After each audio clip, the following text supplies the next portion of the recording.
지난 주일에 사순절의 의미라는 제목으로 설교 말씀을 나누면서 사순절을 좀 경건하게 보내기 위해서 제가 공예배에 참석하시고 또 그리고 복음서를 하루에 2장 반씩 좀 읽으시고 그리고 무시로 기도하자라고 말씀을 드렸는데 오늘 금요예배에 공예배 경건하게 지내기 위해 참석하러 나오신 분들 몇 분 계신 것 같아서 참 감사합니다.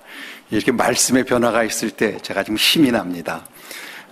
혹 복음서를 여러분들 읽고 계시리라 생각합니다. 아마 꾸준히 하루에 2장 반 또는 석 장씩 읽으신 분들은 아마 오늘은 아마 11, 12, 13장 좀 많이 읽으신 분은 14장, 15장쯤 읽으셨을 텐데 아직 시작 못하신 분은 지금부터 하루 석 장 반씩 또는 석 장씩 읽으시면 캐치업할 수 있으시니까 다 좀 참여하시면 참 좋겠습니다. 그리고 무시로 순간순간 여러분이 겪는 일들 모든 일들마다 짧게라도 늘 기도하시면서 이 사순절을 꼭 경건하게 보내시기를 간절히 부탁을 드립니다. 우리가 지난 몇 주 동안 보았듯이 예수님께서 성전에서 여러 종교 지도자들의 공격을 받으셨습니다. 대제사장들과 서기관들은 예수님께 사내들인 공예의 허락 없이 왜 성전에서 장사하는 자들을 내쫓아놨는지 를 문제 삼았고 또 바리새인과 헤롯 당하는 가이사 황제에게 세금을 내는 것에 대해서 질문해서 예수님을 올무에 걸리게 하려 했습니다. 사두개인들은 7 형제가 한 여인을 아내로 삼을 수 있는 계대 결혼법을 근거로 부활 후에 그 여인이 누구의 아내가 되겠느냐라며 예수님을 공경에 빠뜨리려 했고 서기관은 계명 중에 가장 첫째 되는 계명이 무엇이냐라고 질문을 했습니다. 저들이 이렇게 예수님을 상대로 질문을 하면서 문제 삼았다고 하는 것은 저들이 그러한 공격으로 예수님을 곤란에 빠뜨릴 수 있다라고 생각했다는 겁니다. 그러나 저들이 예수님을 공격할 때마다 예수님께서는 아주 짧고도 명확한 대답을 통해 저들의 공격을 무색하게 만드셨습니다. 저들이 예수님을 잘못 본 것입니다. 예수님을 공격하기 위해 질문했던 저들이 오히려 예수님의 대답에 감탄했고 저들이 공격하면 공격할수록 예수님의 지혜와 능력이 드러났고 예수님이 하나님의 아들 그리스도이신 것이 오히려 더 점점 더 분명하게 드러나게 되었습니다. 이처럼 예수님께 대한 저들의 공격은 아주 우습게 무너지고 말았습니다. 그러자 이제는 예수님께서 도리어 저들에게 질문을 하십니다. 오늘 본문 35절로 37절 말씀을 함께 읽겠습니다. 예수께서 성전에서 가르치실새 대답하여 이르시되 어찌하여 서기관들이 그리스도를 다윗의 자손이라 하느냐.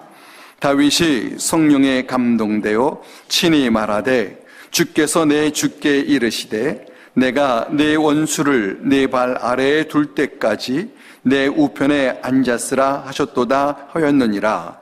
다윗이 그리스도를 주라 하였은즉 어찌 그의 자손이 되겠느냐 하시니 많은 사람들이 즐겁게 듣더라.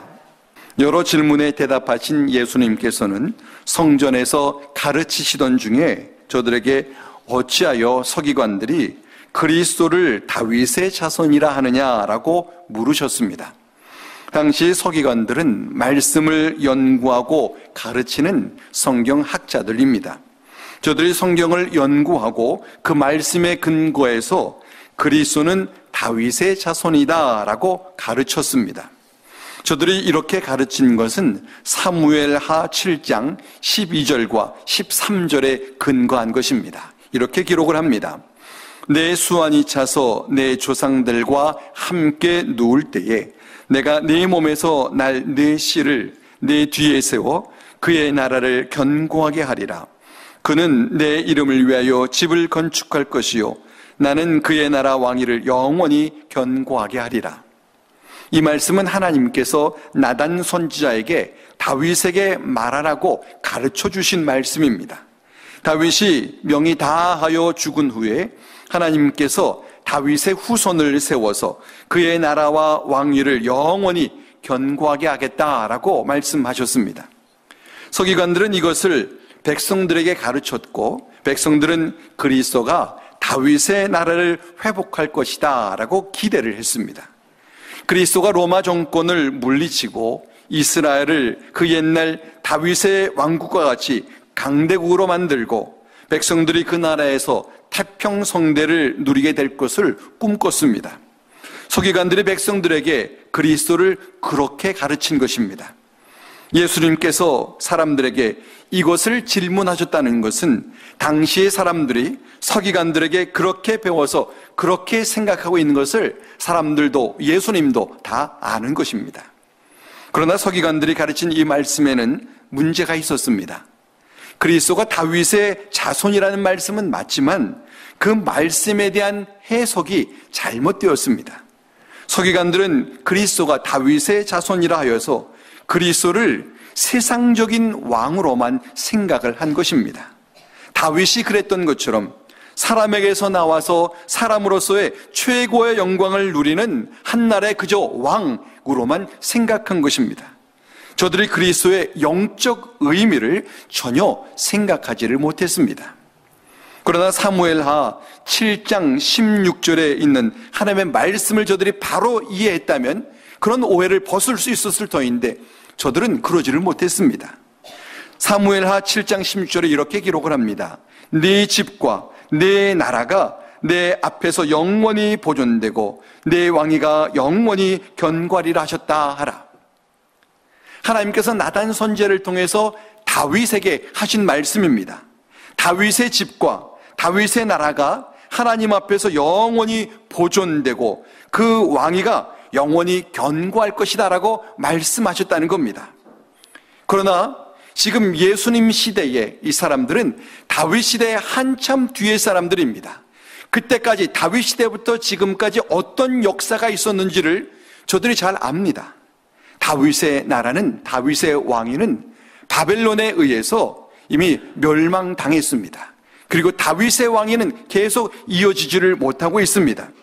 그러니까 하나님께서 다윗에게 내 집과 내 나라가 영원히 보존될 것이다 라고 하신 말씀은 육신적인 세상의 왕위, 세상 나라를 두고 말씀하신 것이 아니라는 것을 조금만 깊이 생각하면 서기관들이 알 수 있다는 겁니다. 그런데 저들은 그리스도가 오셔서 다윗의 나라를 다시 재건하는구나, 이 정도로만 생각을 한 것입니다. 사무엘하 7장의 말씀을 바로 잘 해석한 서기관들이라면 예수님을 보면서 그리스도의 나라가, 다윗의 나라가 이 단순한 세상의 왕위가 아니라 하나님의 나라인 것을 알 수 있습니다. 만일 이것을 안다면 예수님께서 하나님 나라에 대하여 말씀하실 때에 다윗의 나라에 대하여 말씀하시는구나 라고 생각했을 것이고, 그 말씀을 전하시는 예수님에 대해서 이분이 바로 다윗의 자손 그리스도이시구나 라고 생각할 수 있었을 거라는 겁니다.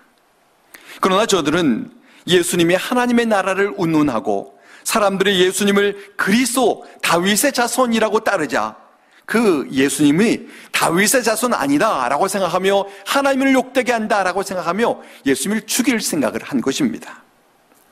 그러면서 예수님 죽일 빌미를 잡기 위해서 대제사장들, 서기관들, 바리새인들, 헤롯 당원들, 사두개인들, 이들이 힘을 합해서 예수님을 공격했습니다.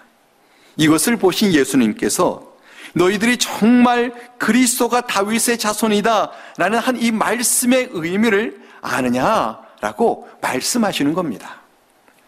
그렇다면 그러면서 예수님께서는 시편 110편 1절의 말씀을 인용해서 이렇게 말씀을 하셨습니다. 다윗이 성령에 감동되어 친히 말하되 주께서 내 주께 이르시되 내가 네 원수를 네 발 아래 둘 때까지 내 우편에 앉았으라 하셨도다 하였느니라. 다윗이 하나님의 영에 감동되어서 이같이 말했다라고 하는 하나님께서 다윗을 통해서 예언하게 하신 것입니다.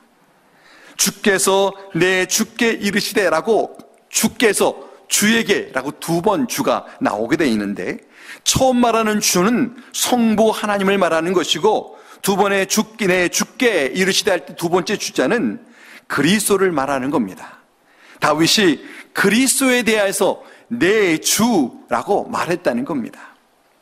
마태복음 1장 17절에 보면은 다윗부터 바벨론까지가 바벨론으로 사로잡혀갈 때까지가 14대이고 바벨론으로 사로잡혀간 후부터 그리스도까지가 14대라고 했습니다.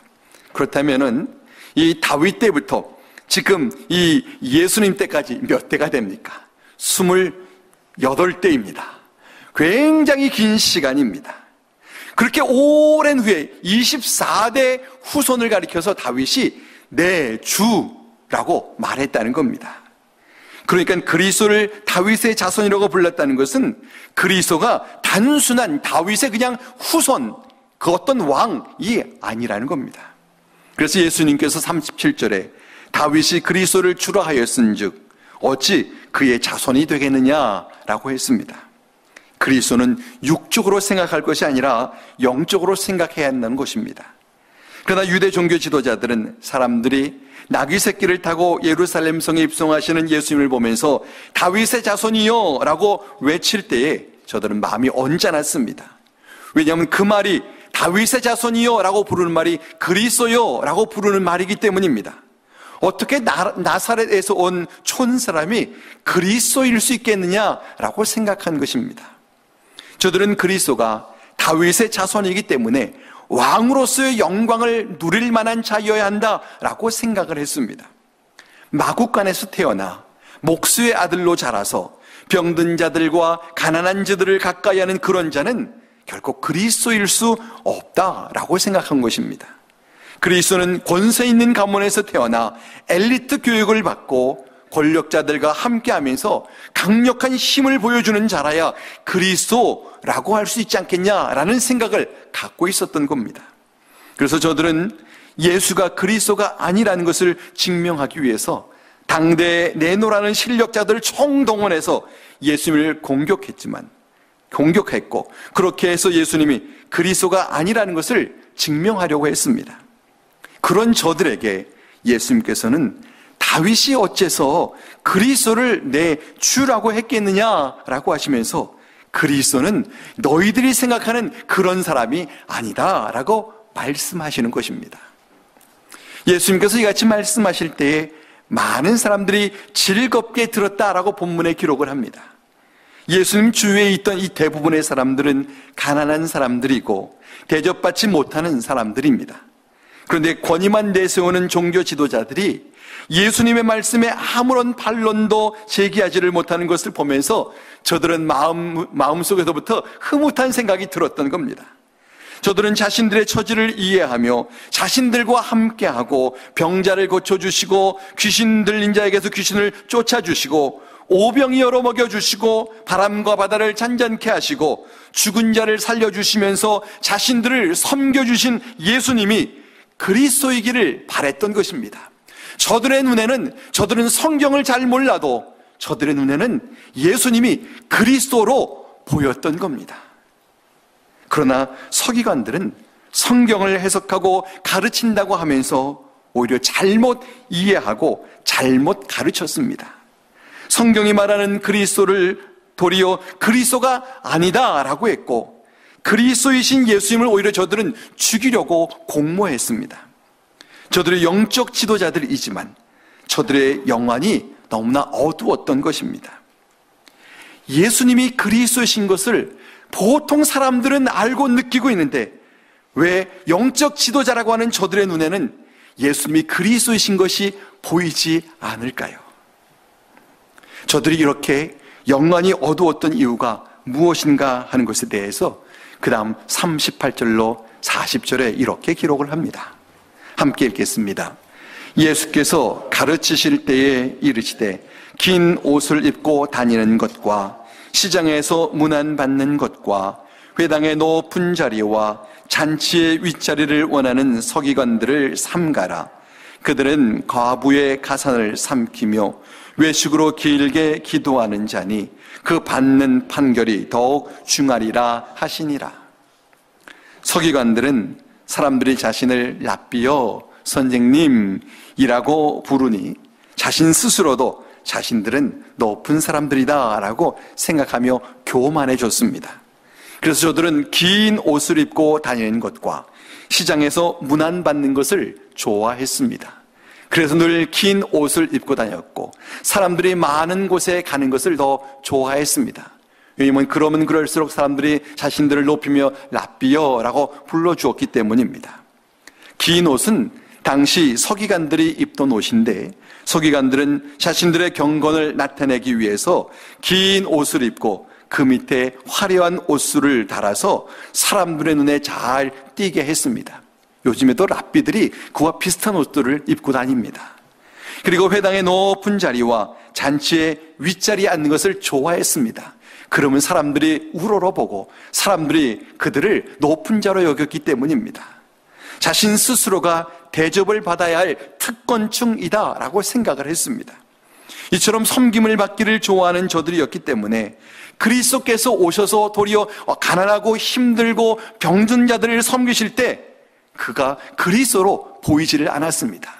적어도 그리스도는 자신들보다 더 높은 자여야 되는데 예수님은 자신들보다 한참 낮은 자라고 생각 들었던 것입니다. 예수님께서 섬김의 본을 보이시자 예수님이 우습게 보였고 그분이 그리스도일 리 없다라고 생각한 것입니다. 그러나 예수님께서는 저들의 그 외식 뒤에 악한 마음이 감춰져 있는 것을 다 보셨습니다. 그래서 그들은 과부의 가산을 삼키는 자들이다 라고 했습니다. 저들에게 욕심이 있었습니다. 당시 과부는 가장 불쌍한 자들입니다. 여자에게는 기업을 잊지 못하게 했기 때문에 과부에게는 거둘 소득이 없었습니다. 그래서 율법은 과부를 위해서 추수하는 자들이 땅에 떨어진 나락을 줍지 못하게 했고 또 그것을 과부가 가져가게 했습니다. 이처럼 과부는 경제적으로 어렵게 사는 자들인데 서기관들이 과부의 가산을 삼킬 만큼 욕심을 부렸던 것입니다. 이 욕심 부리는 자들, 그들은 영의 눈이 어두울 수밖에 없습니다. 뿐만 아니라 예수님께서는 서기관들이 외식으로 길게 기도하는 자라고 했습니다. 사람들에게 경건하게 보이려고, 그래서 사람들로 하여금 저들을 영적 지도자로 높임받는 그런 대우를 받기 위해서 기도할 것이 없어도 눈을 감고 기도하는 척하며 길게 기도하곤 했습니다. 그런데 당시의 사람들에게 이게 통한 것입니다. 사람들은 서기관들이라는 것만 가지고도 그를 높였고 그들이 뭔가를 하면은 그들은 정말 경건해서 그런 줄 알고 그들을 높였습니다. 그가 과부의 가산을 삼킨다라고 누가 말을 해도 서기관이 그럴 리 없을 거야 라고 하면서 그들은 아주 특별한 사람들처럼 여겼던 것입니다. 서기관들의 외식이 사람들에게 먹힌 것입니다. 그런데 그것이 예수님께도 먹힐까요? 그럴 수 없습니다. 예수님은 사람의 중심을 보시기 때문에 그런 외식이 예수님께는 통하지가 않았습니다. 사람들은 겉모양을 보고 사람들을 판단합니다. 사람은 사람의 중심을 사실은 잘 보지를 못합니다. 그래서 겉에 보이는 것으로 자꾸 사람들을 평가하게 됩니다. 그러다 보니 직위에 높고 낮음으로 사람을 판단하고 재산에 많고 적음으로 또 사람을 판단하기도 하고 학력에 높고 낮음으로 사람을 판단하기도 합니다. 그 사람의 마음 중심에 어떤 것이 있는지, 그 사람의 인격이 어떤지, 그 사람의 신앙이 정말 얼마나 진실한지 하는 것은 보지 못하고 그 사람의 겉모습만 가지고 판단한다는 것입니다. 그러나 예수님께서는 외식하는 서기관들이 받는 판결이 더욱 중하리라 하셨습니다. 저들이 지도자로서 외식하고 욕심을 부려서 자신만 잘못되는 것이 아니라 다른 사람들까지도 잘못되게 하고 그 지도자의 자리를 이용해서 저들의 악한 일을 일삼는 것을 하나님께서는 그 행한 대로 심판하신다는 겁니다. 이처럼 하나님께서는 사람의 중심을 보십니다. 그래서 예수님께서는 이제 하나님께서 사람의 중심을 보신다는 그 신뢰를 하나 보여주십니다. 41절로 44절입니다. 함께 읽겠습니다. 예수께서 헌금함을 대하여 앉으사 어떻게 헌금함에 돈 넣는가를 보실세 여러 부자는 많이 넣는데 한 가난한 과부는 와서 2렙돈 곧 한 고드란트를 넣는지라. 예수께서 제자들을 불러다가 이르시되 내가 진실로 너희에게 이르노니 이 가난한 과부는 헌금함에 넣는 모든 사람보다 많이 넣었도다. 그들은 다 풍성한 중에서 넣었거니와 이 과부는 그 가난한 중에서 자기의 모든 소유 곧 생활비 전부를 넣었느니라 하시니라. 성전에는 이 헌금함이 있었습니다. 예수님께서 헌금함을 마주보며 앉으셨습니다. 그리고는 사람들이 어떻게 헌금하는가를 보셨습니다. 그때는 6월절이 가까운 때이기 때문에 많은 순례자들이 있을 때였고, 저들이 성전에 오면은 성전의 헌금함에 헌금을 했습니다. 오늘날 우리는 헌금 봉투에다가 헌금을 넣어서 헌금하기 때문에 얼마를 헌금하는지를 알 수 없지만, 당시에는 헌금을 아마도 공개적으로 한 것 같습니다. 그래서 헌금하는 사람들의 손을 보면은 얼마를 하는지를 알 수 있었던 것입니다. 그래서 예수님께서는 부자들이 많은 돈을 내는 것을 보았습니다. 그리고 한 가난한 과부가 와서 2렙돈, 곧 한 고드란트를 넣는 것을 보셨습니다. 렙돈은 당시 팔레스타인에서 통용되던 헬라 화폐입니다. 헬라 화폐에서 가장 작은 단위가 렙돈입니다. 당시 로마 화폐에서 가장 작은 단위는 고드란트였습니다. 이 고드란트는 2렙돈이 한 고드란트의 가치였습니다. 당시는 로마가 다스리는 때이기 때문에 로마 화폐를 더 높이 쳐주던 때입니다. 로마 화폐에서 고드란트보다 조금 더 큰 단위가 아사리온입니다. 고드란트가 한 아사리온입니다. 아사리온보다 조금 더 큰 단위가 데나리온입니다. 16아사리온이 1데나리온입니다. 그러면 한 데나리온은 몇 고드란트일까요? 그냥 귀담아 안 드셨기 때문에 모르시죠? 한번 다시 제가 말할게요. 잘 계산해 보십시오. 4고들란트는 한 아사리온입니다. 그리고 16아사리온이 한 데나리온입니다. 그러면 한 데나리온은 몇 고들란트냐면은 16 곱하기 4 하면은 64고들란트. 예. 요즘에 그 당시에는 데나리온이 하루 노동자의 품삯입니다. 오늘날 노동자의 품삯이 얼마인지 제가 잘 모르지만 100불이라고 한번 생각해 봅시다. 그러면 한 데나리온이 100불이라면은 한 고들란트는 얼마쯤 될까요? 2불은 안 될 것이고 1불은 넘을 것이고 1불 한 56전쯤 됩니다. 제가 계산을 해봤거든요. 믿거나 말거나. 저기 수학 선생님 계시니까는 잘 아시네요. 그러니까는 한 고들란트는 그렇게 큰 돈이 아닙니다. 1불 50 정도입니다. 1불 50 과부가 헌금을 했습니다. 그런데 예수님께서는 이 1불 50을 갖고 예수님께서는 과부의 생활비 전체를 냈기 때문에 가장 큰 돈을, 오늘 헌금한 사람들 가운데 가장 큰 돈을 헌금했다, 이렇게 말씀했다는 겁니다. 그래서 예수님께서 제자들을 불러서 이제 교훈하기 위해 말씀하시기 위해서, 내가 진실로 너에게 이르노니 이 가난한 과부는 헌금함에 넣는 모든 사람보다 많이 넣었다. 그들은 다 풍족한 중에 넣었지만 이 과부는 가난한 중에 자기의 모든 생활비를 넣었다, 이렇게 말씀을 하셨습니다. 과부의 헌금이 산술적 가치로는 비교도 안 될 만큼 적은 액수이지만 예수님께서는 그 마음, 그 중심을 보시고 얼만큼 귀한 헌금인가 말씀하신 것입니다. 과부가 자신의 생활비 전부를 바쳤다는 것, 있다는 겁니다. 어쩌면 그 과부는 헌금하고 당장 돌아가면서 그 다음날 생활을 위해서 어느 집에 도우미로 가서 일을 해야 할지도 모릅니다. 그런데도 그가 자신의 생활비 전부를 바쳤다는 것에 예수님은 감동하셨습니다. 액수에 감동한 것이 아니라 그 여인의 정성에 감동하신 것입니다. 그래서 제자들을 불러다가 그렇게 큰 헌금 귀하다라고 교훈 삼아 말씀하셨습니다. 이처럼 예수님께서는 사람의 마음 중심을 보십니다. 헌금하는 그 액수를 보지 않고 주님께서는 정성을 보며 크다 작다 말씀하신다는 겁니다. 저희 교회 어떤 성도님이 한 얼마 전입니다. 불과 얼마 전에 제게 이런 말씀을 하셨습니다. 목사님, 저는요 헌금도 많이 못하는데 별로 쓸모없는 교인입니다. 교회에 도움도 못 되는 사람인데 저 같은 사람 별로 신경 쓰지 마세요 라고 말씀을 하셨습니다. 저는 그 말씀을 들으면서 몹시 마음이 무거웠습니다. 혹시라도 내가 헌금 많이 하시는 분들께 더 귀하게 여기는 인상을 혹시 준 것이 아닌가, 나도 모르는 사이에 내가 교인들을 헌금으로 혹 내가 구분하고 있는가 하는 이 무서운 마음이 퍼뜩 들었습니다. 솔직히 저도 사람이기 때문에 제가 교인들의 헌금 액수를 다 알게 되면 혹 제가 시험에 들까봐 저는 헌금 액수를 보지를 않습니다. 누가 헌금을 얼마를 하시는지는 제가 모릅니다. 그러나 제가 헌금자 명단은 매주 보면서 누가 헌금 생활을 하는가 하는 것은 제가 꾸준히 봅니다.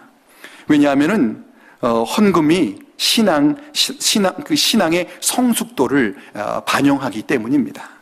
어떤 분들이 신앙생활을 요즘 열심히 하는가 하는 것은 제가 알아야 하기 때문에 명단을 보지만 얼마나 하시는가 액수는 제가 지금까지 14년 목회하는 동안에 한 번도 본 적이 없습니다. 헌금은 하나님께 대한 정성이고 헌신입니다. 헌금 속에 내가 하나님을 어떤 분으로 생각하는지, 내가 하나님께 얼마나 헌신하는가 하는 것이 담겨 있습니다. 그렇기 때문에 절대로 헌금을 우습게 여기면 안 됩니다. 그 속에 나의 정성이 담겨 있어야 하고, 나의 헌신이 담겨 있어야 하고, 그 안에 나의 신앙 고백이 담겨 있어야 합니다. 신앙 고백은 목사에게 하는 게 아니라 하나님께 하는 거기 때문에 하나님께서는 그것을 보신다는 것입니다. 이처럼 하나님께서는 우리의 마음 중심을 보십니다. 그런데 당시의 서기관들은 사람을 겉모양으로 볼 뿐만 아니라 자신들의 그 외식하는 겉모양으로 사람들에게 눈가림을 하고 또 대접받기를 원했던 것입니다. 저들이 그렇게 생활하였기 때문에 예수님을 그리스도로 보지를 못했습니다. 겉모양을 중시하고 겉모양을 위해 외식하는 그것으로 인해 저들이 영안이 어두워지고 말았던 겁니다. 오늘날에도 사람들에게 인정받으려는 마음으로 신앙생활을 하게 되면은 영적인 눈이 어두워지고 예수님을 보지 못합니다. 신앙생활은 겉모양으로 하는 것이 아니라 속 마음으로 하는 것입니다. 하나님께서는 우리 마음의 중심을 보시고 그것으로 우리를 평가하십니다. 네가 나를 얼마나 사랑하는지 내가 알겠다. 네가 나를 위해 얼마나 헌신하는지 내가 안다라고 말씀하신다는 것입니다. 우리가 우리의 마음 중심을 하나님께 보여드리고 마음으로 진실되고 정직한 사람이 되기를 간절히 바랍니다. 그래서 중심을 보시는 하나님께 내 모습을 그대로 보여드리고 나가서 정성과 헌신을 드리는 우리 모두가 될 수 있기를 주의 이름으로 간절히 축원합니다. 기도하겠습니다.